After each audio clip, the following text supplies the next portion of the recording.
ماشاءالله ماشاءالله بس مخلص ماشاءالله دی نن الحمدلله آغا صاحب زموږ سره موجود دی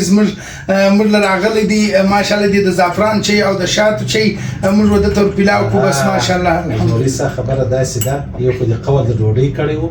اوس په دکان کې په شاتو مړی دا ډېر عجبه خبره ده د شنې چای زعفران او شات عجبه خبره ده په شاتو کې الله رب العزت ډېره شفا ایښې ده الله رسول فرمایي په دوو شیانو کې شفا ده ستاسو دپاره بالکل یو په قرآن کې او یو په شاتو کې بیبي عایشه صدیقه فرمایي پیغمبر علیه الصلاة والسلام مبارک ته خوږ شی ډېر محبوب و او شات یې ډېر خوښ و اوس غم دا سولو موږ په کورو کې د دې شیانو څخه ډېر لرې ولاړو جدیده زمانه سوله خلک په شاتو شرمېږي په سرکه باندې شرمېږي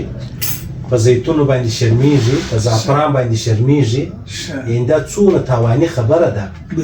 ځکه زموږ بچیان زموږ ځوانان دغه په دغه اصولو